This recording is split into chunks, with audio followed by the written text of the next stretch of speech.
Hello everyone and welcome back to the Cyclocross Social podcast, the final episode of the season 2025-2026, the Sluitingsprijs in Oostmalle.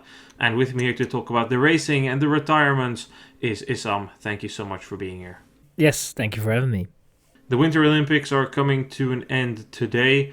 The cross season also came to an end, and Oostmalle is always the final race of the season, and it has this last day of school vibe to it, but it was a lot different this year than in previous years, really, because where we had fast races here, normally the weather was good. Today arguably was one of the worst weather days in all of the season. I mean, Tabor was really, really cold, but there were at least sun out, a few clouds, and here it was raining. It didn't really get muddy because that's not the type of course Oostmalle is, but some of the riders probably wished that this weather came a little bit earlier because that's one of the main storylines this season, the lack of mud. However, it might have been the last day. It certainly wasn't a lack of morale because many riders were eager to end the season with a bang. We had a large leading group in the first half of the race, which then gradually got reduced to a leading group of 4 to 5 riders. Paalshout had a duo Jordi Korses and Gerben Kuipers. Michael van Toerenhout was nowhere to be seen today. Joris Nieuwhuis was there for the Ridley Racing team, and Niels Vandeputte, he yo-yoed a little bit.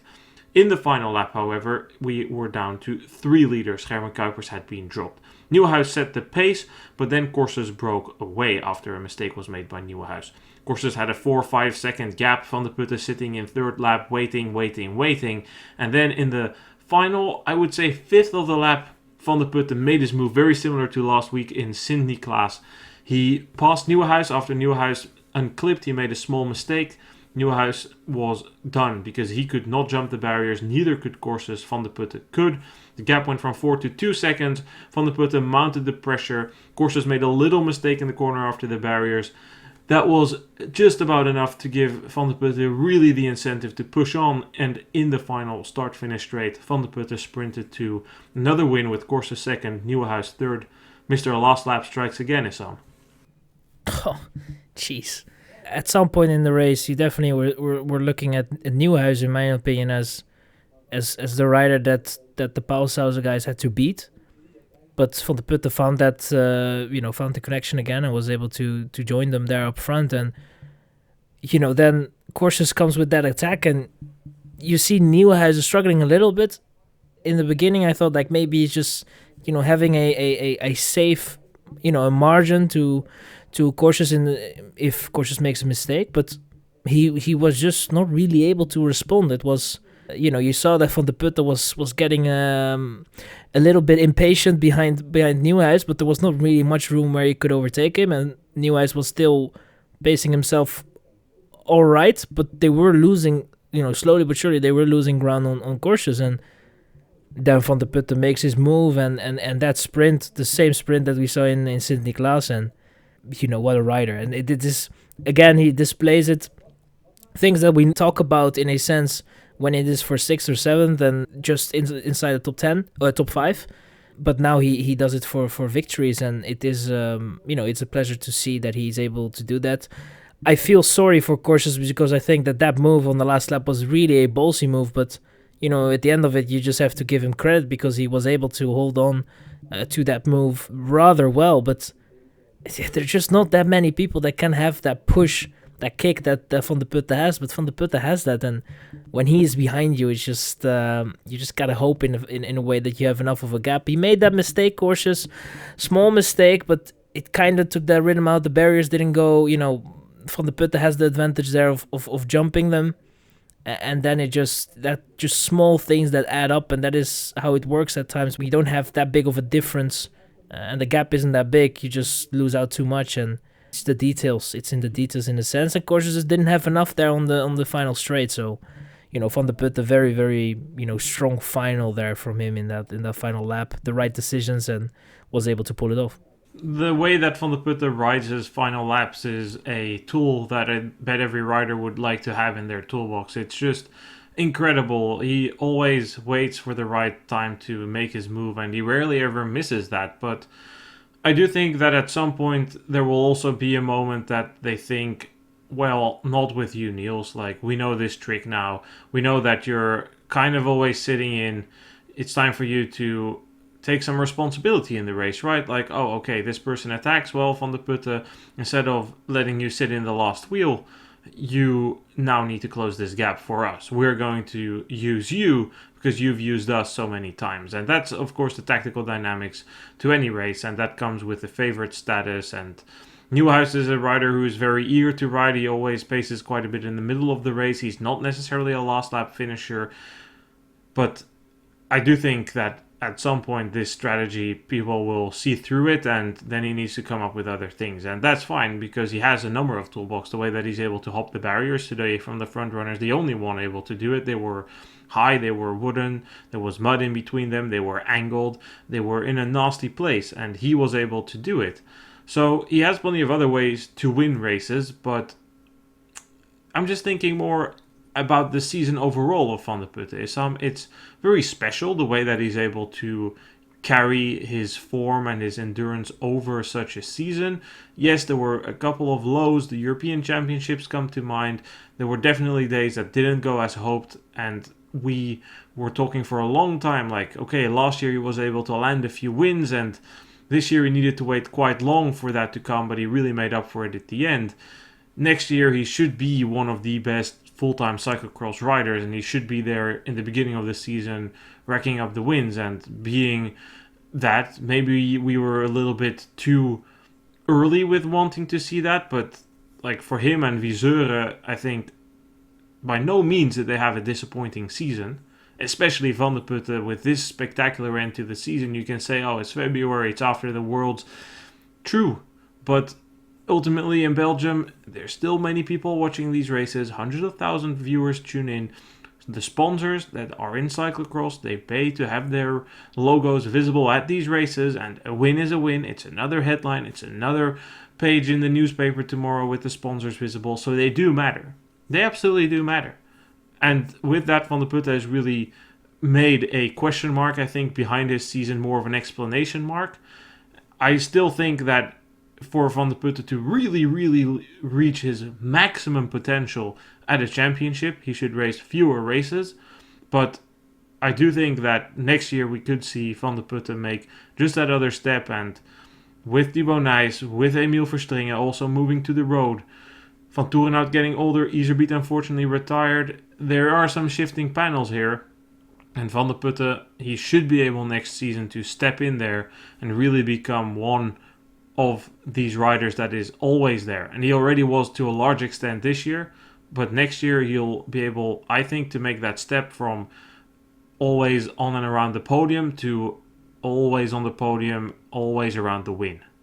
If he was able this season to race more for victory, then I think then you could already see this season in that light. But I think that you're completely right. I think that the expectations were rather high for him this season. He didn't match them, but he was definitely not out of a shot in a sense. And I think that the way he finished his season off, it definitely puts it in a perspective for next season, that he has the potential of being up there with the very best. He is already, but just a little bit more and winning more races. And I think that was somewhat the conclusion that we had.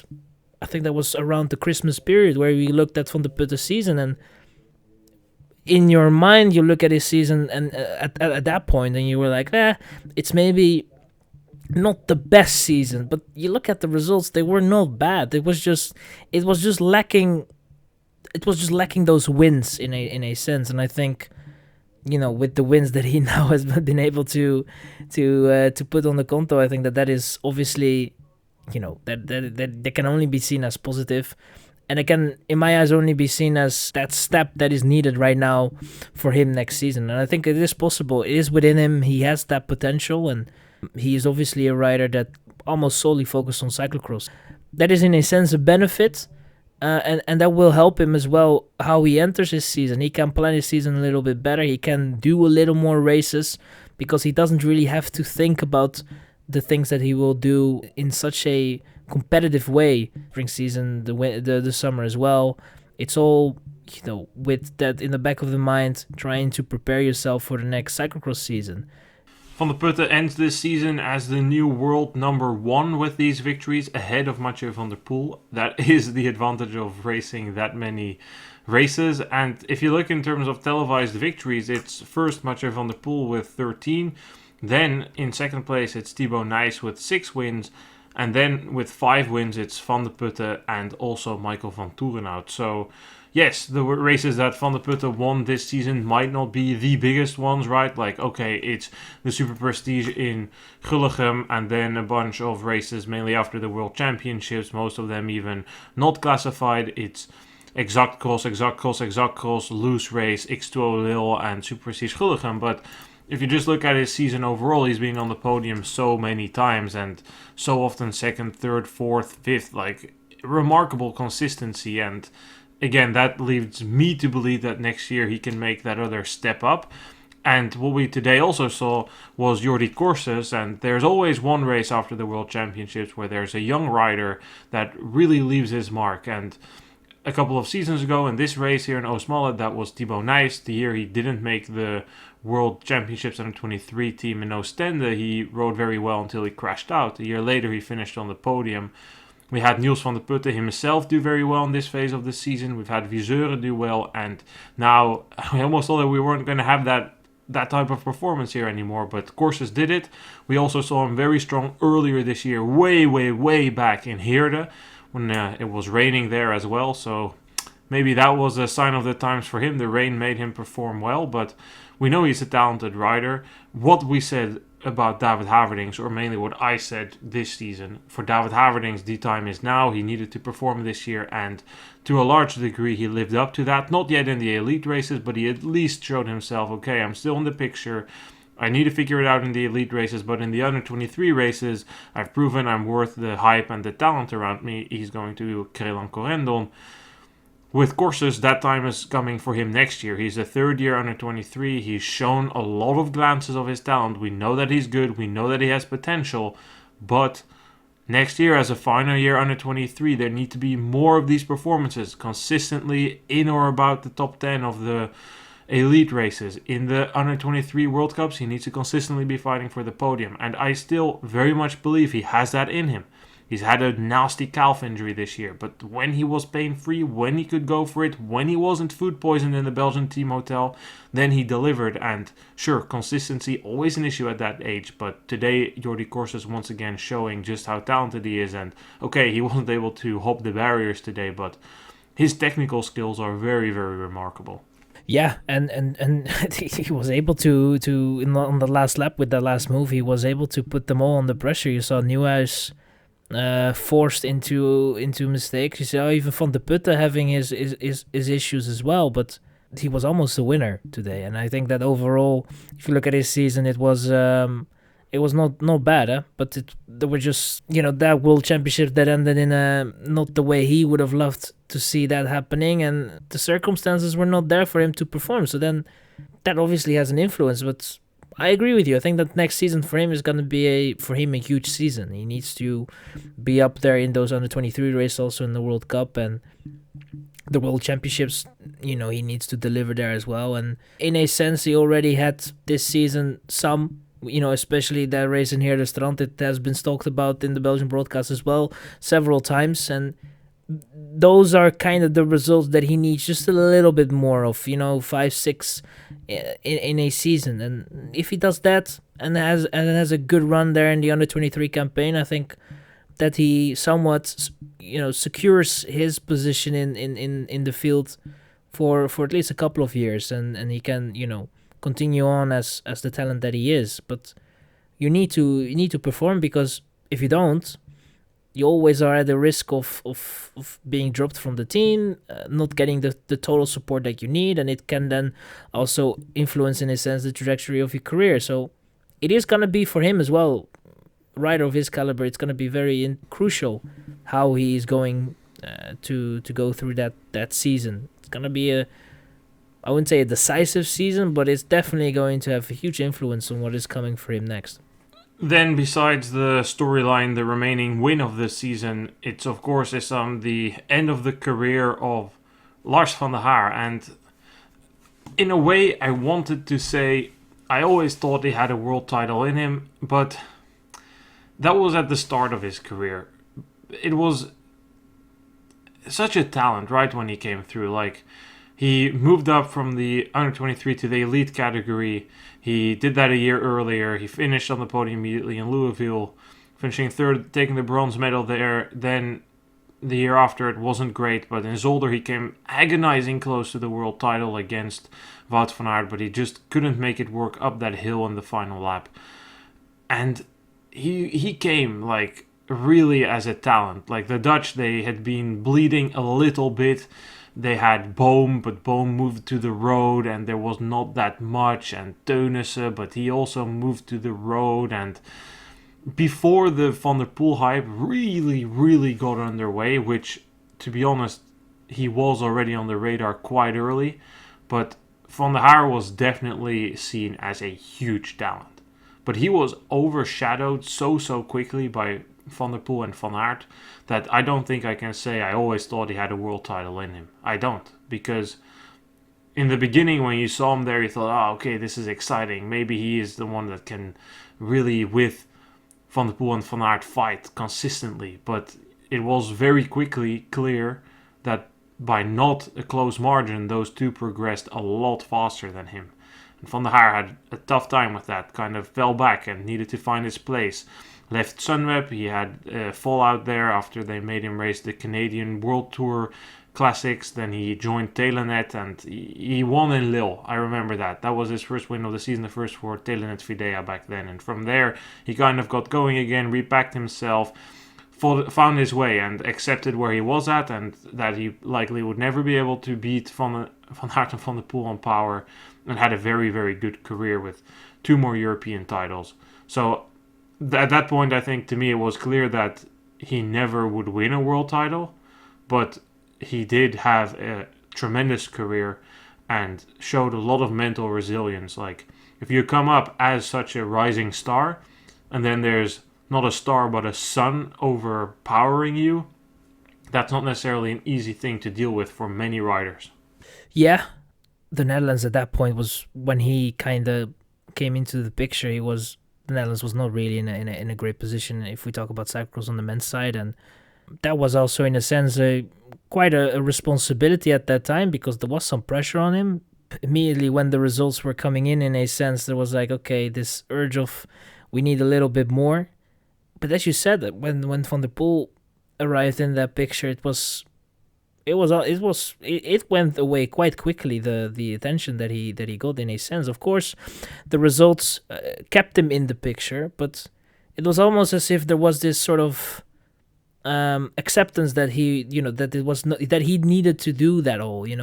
The faith was all set on Van der Poel. Van der Poel was the rider with all the pressure at that point, with all the attention, and of course the name helps also in a sense at that point, at least of his career, that was also something that he could drive on. But it was also the result and the performances and the way he was riding, and the talent and how young he was. So yeah, Van der Haar had just, I guess, a bit of bad luck, because I have the feeling that his performance overall, if you look at how cyclocross evolved and previous world champions, I have a feeling that he was world championship material. He just never really got in an era where he had that possibility in a sense. Zolder was, due to circumstances, close, but it was always it was always going to be a difficult task in a sense. And yeah, you unfortunately didn't get that chance to become a world champion. But I think that if you will compare him to world champions, I don't think that he does that much under. And I think the thing that I liked about him the most, he was a no nonsense guy. He when he showed up for the interviews, he was very straight, very honest, very open. For the Belgian television at times, maybe a little bit too straightforward, but it was it was his personality in a sense, and he didn't try to make things, if they were bad, he just said it as it was. If his performances were not up to the bar that we kind of see Van der Haar being at, he was very open and honest about it as well, and I think that also him ending his career at a moment that suits him well. I don't think that Van der Haar was a rider that would want to ride even further back. I think that he finished his career rather competitive. Sure, it wasn't his best season, but he was thereabout, and then he rode a decent season, and he finished it off in better style than some did. And I think that is also, you have to give him the credits for that. And I don't think we will lose him as a sport. I think that he will be involved, and we have to wait and see what that will mean. They said something about March, something coming out, but I don't think that we will, lose him as a sport. I think that he will still be involved, and he breathes and lives cyclocross in a sense. So it was definitely a pleasure to see him race. Great spirit, and a loss for the sport for sure. He certainly embodied that Dutch directness in his interviews, like you say, and he had a great career, and later on he also really took on a mentorship role, which is why Thibaut Nys today came to the race. He rode his training to there to see the final race of Lars van der Haar, and you could see like he got a tribute from the pit zone in the final lap when passing by, and it was well worth as well. And the tradition here that you actually literally hang up your bike is so great as well. So it's great that even though this season certainly wasn't his best season, he got a worthy kind of final race here in Oostmalle, because that's what Oostmalle is all about. The organizers, they really know how to put on a fantastic event, and the spectator turnout was quite good for everything considered, the weather, the last race of the season, the time of the year.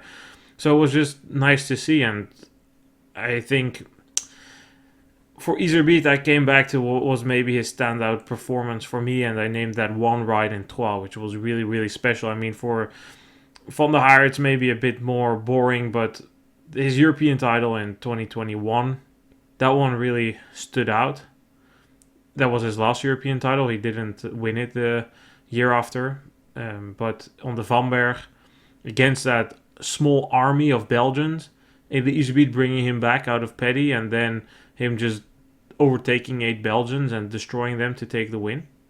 Like, that was a special one. And the year later in Pontchâteau, it didn't quite click because his start wasn't good enough.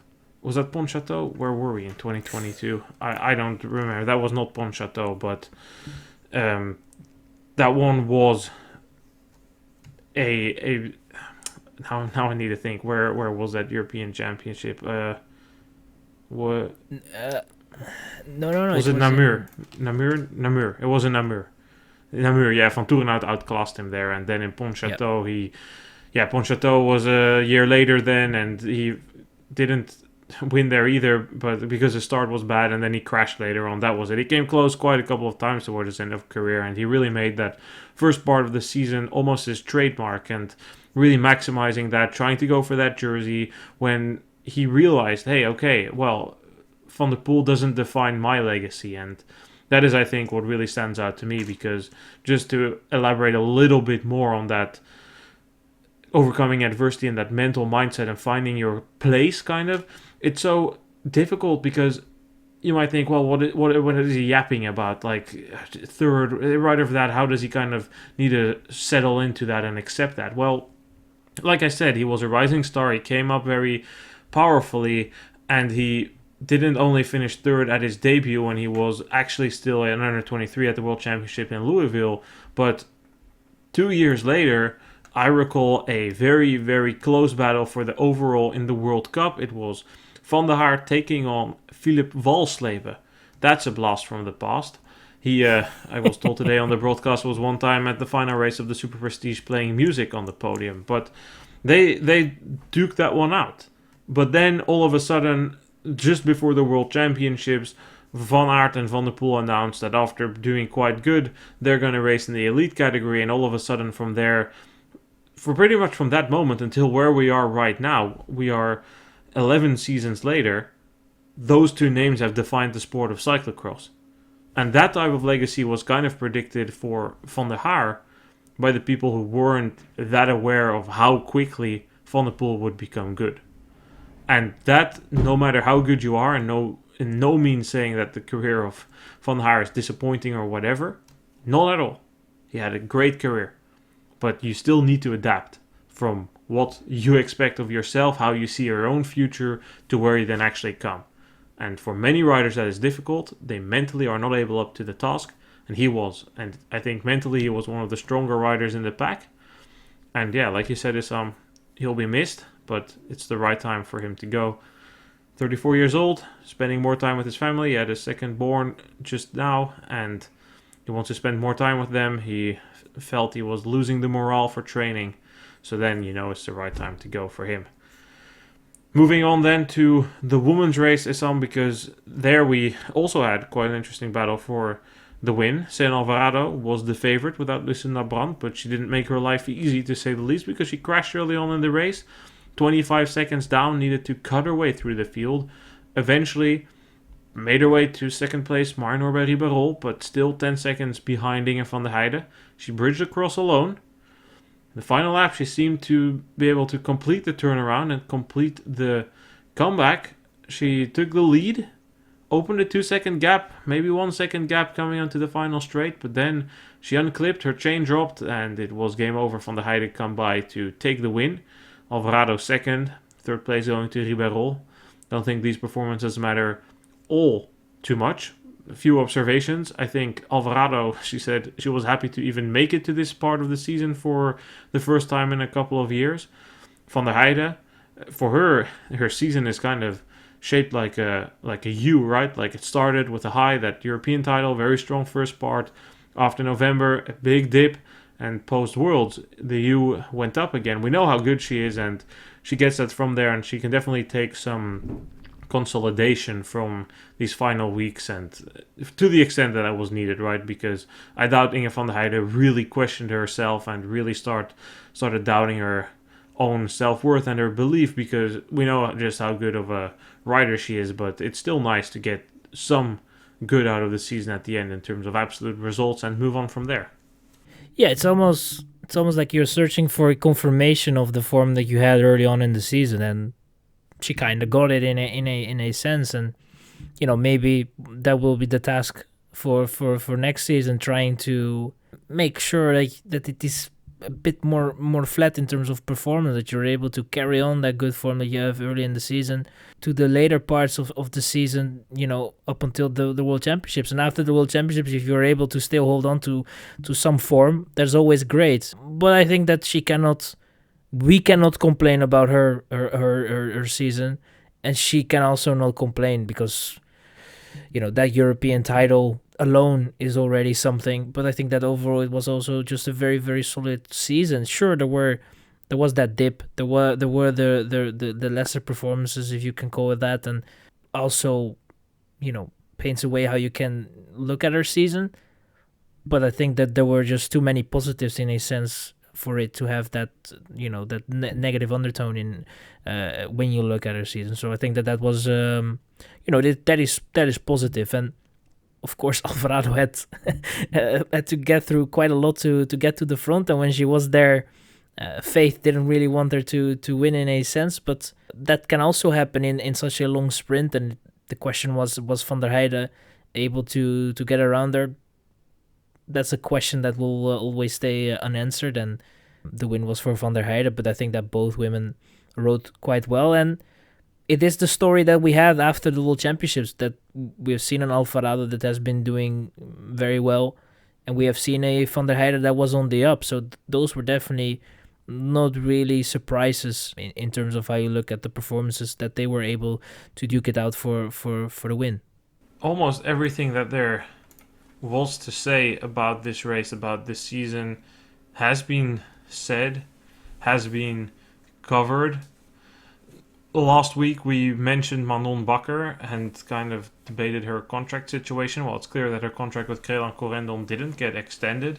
What the future will bring for her is now unclear.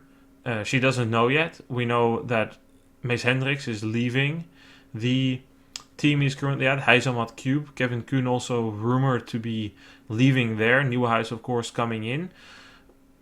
Hendricks and Kamp were, as we discussed last week, linked to a new Dutch team. We'll see how that goes and if that actually follows through or if they move elsewhere. For Bakker, I don't know. Maybe that could be a possibility for her. We don't really know what scope they are operating at, but it's not that easy to find something. She's out of the Roodhoofd consortium now. Maybe there is a small opportunity at Baloise, but I honestly kind of doubt it. Could we see a move to Paul Sauze? Very difficult to see, in my opinion. They already have Fukune brought in. There are some rumors about Fukune also coming in with a new sponsor, but we'll hear more from that later as we approach the next season. Nothing has been signed there either. So it's a difficult situation for Bakker to be in. Maybe the new Heizelmat team with Kuhn and Hendricks allegedly departing could be a solution for her. They haven't been that prominent on the women's side. They got Meka Baka. So that could potentially be an opportunity, but we'll see what comes out of that. And maybe she goes for privateer. I mean, I feel like it's been a long time since we've seen somebody opt for privateer construction, and then you're almost thinking, well, maybe over time something will lead to a privateer construction. Or the coaster Bouwpunt. They're looking for riders because Laura Verdonschot retired, Issam, and she too, I think, will be missed in the peloton, and kind of a story of a eternal talent. Lots of lows, but also a number of highs, and it's a shame we never really got to see the full potential of Laura Verdonschot for numerous seasons in a row. If you say Belgium and you say women cyclocross, then you obviously will mention Sanne Cant. And Verdonschot was in the shadows preparing to take over when the time was there, and at least that was how it was all illustrated and portrayed by media, and that it obviously brings quite some pressure. We know that the Belgian media is very, very strong in that regard, in building hype and building, bringing pressure, unnecessary pressure also in a way, to a talent, to a rider, and putting them under, just the pressure overall. Just it's gonna be, it's huge, and I think that is a, some riders are able to withstand that, are able to, get through that, and others have difficulties with that pressure. And I think that played maybe a role as well, physically, the issues that she had, and it's just, the potential was always there, but it never, an eternal talent is definitely something that you could definitely be the label that you can stick on her career in a sense. And it was a shame, and we saw, especially when you had those sand races, definitely someone that was able to get through the sand quite well, and showed that numerous times. And it is, of course, at some point you have to make a difficult, maybe an ugly decision as well. And I think that was, when you see that there is not really any progression, and you feel the pain physically as well, it's just, then it's time to go at some point, and maybe it's then time for a new adventure. And I think that she reached that point. It was evident in a sense, if you see how inconsistent some of the results were, and especially if you look at, by what it was inflicted, then there is just not really much you can do. And we saw the signs, to be honest, early on in the season, where you had, of course, you had those races that were done in the Hope Supercross, but then from there on it was ups and downs, and you had those DNFs, and we didn't really know the reason. Then we knew the reason, then it wasn't really that reason. And I can remember there were talks about stomach problems, but then it kind of became more and more clear, and then it's just you have to try and get through the races despite the circumstances. And you could just see that it was no longer feasible. She couldn't really continue with that, and that was totally understandable at that point. When you're just not able to give you 100%, that will also kind of hurt in terms of motivation, and she was at that point, and then it's just a difficult situation. She will be remembered in the sport as the rider that had to be the successor for for Cant, but arguably never really was able to fit that shoe. Was never really able to prolong that reign that Cant had, and was only able to stay in the shadows somewhat. And that is sometimes the faith that a professional athlete has when you get such a task thrown upon you.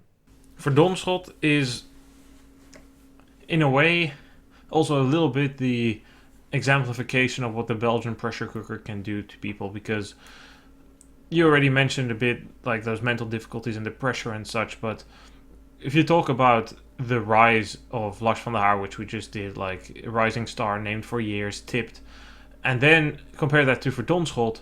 Verdonschot already was riding tremendously well in the season before the Belgian Championships were held in Oostende. That's the 2018, 2017, 2017 season. She was riding very well after years of slow progression, but there was not that much attention yet for women's cyclocross. That was only really beginning to come. 5 years of TV broadcasts, and slowly but surely, and the Post was the first one to come with that. Later the Super Prestige and everything thankfully followed. But her real big break for the big general public came at the Belgian Championships in Ostend, when she pushed Cant to the absolute limit as an under 23 for the elite title. But then she was the big favorite for the World Championships a few weeks later. That didn't go too well. She said she felt nervous and couldn't really focus, crashed 2 times. Then she had a couple of good seasons, but inconsistency between seasons became inconsistency within seasons, and the mental pressure and not necessarily feeling the possibility and the strength to perform well, and started doubting herself. Really tough mental times, considered quitting the sport, but eventually refound herself at the Kloosterbouwpunt, and then really in a new environment, less pressure, more fun-based, she managed to really repack herself and finish 5th in Tabor, which she alluded today being the highlight of her career in her post-race interview. So it was a really good comeback to see that. That was a really wholesome and nice story, and it's sad that it ended the way it ended with the narrow daylight archery, which never really recovered and altogether, but it's in the end, just always sad to see a rider go with an injury. Be it Verdonschot, be it any other rider. You just wish that they could go on and reach the potential that they want to, but sadly, that is sports. And for Verdonschot, it ends here, and she's enrolling tomorrow in the army, I believe, to become a lieutenant. I think that's what she's going to study for, or maybe she's going to go for general, but she wasn't too sure yet. It's either of those, but there's something in there for her what she's going to do. So that, I think, is just some good things. Like Van der Haar, we don't really know yet what he's going to do, but for Verdonschot, she announced it some time ago, and yeah, that's the end to the season. Issam, thank you so much. In the later stage, we can say thank you for your service, Verdonschot, and I think I wanted to say we can also say thank you for our services that we have done. But yeah, the season is coming to an end. It's done. It's over. I don't think we are done just yet, but yeah, I think it was the surprising thing that I found about this race today was that I saw just the riders really fighting for position, as I think I've never seen them fight for 5th or 6th the way I've seen them fight today. It was in a sense great to see, and it's also nice that we now, the next week we have immediately we jump straight into those spring classics, and it's just straight to business for the road riders in a sense, and that is kind of what cyclocross is also all about in a way, in terms of rhythm of how our lives goes and how we follow the sport. When it's over, road cycling is already in some sort of a start and kicks off greatly with Omloop Nieuwsblad, in my opinion, and that is how the sport goes and how the season goes. And yeah, it was a pleasure covering the season. I hope the listeners enjoyed our coverage overall. We did our best, tried to do it with everything that we had, and yeah, it was a pleasure, for you to allow me being on here. Thank you. allowing you to be on here. It's not making me sound like some sort of Aetherian leader. It's thankfully not like that. But no, I appreciate it, and I appreciate all the support. It's been a good run this season. Believe roughly the same number of podcasts as last year. Definitely some things for us to work on and consider how to keep them rolling. We had some bold plans with our power rankings, which then in the busyness of the pre-World Championships and the Christmas period kind of faltered out. Took quite a lot of time to edit those when we did them.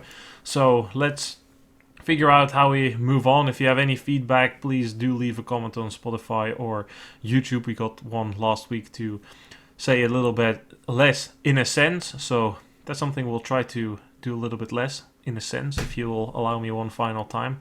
But we'll work on improving some things also with audio quality, maybe more on-site recordings and how and not we can incorporate those things more into the podcast. But thank you all for listening. We really appreciate all the support. Thank you so much. We will continue to make podcasts during the off-season, less frequent, but we have one scheduled for next week. We're going to discuss a Substack article that we wrote about the Olympic appeal of cyclocross. How international is the sport? How does it hold up? What does it mean? Where do we see things heading?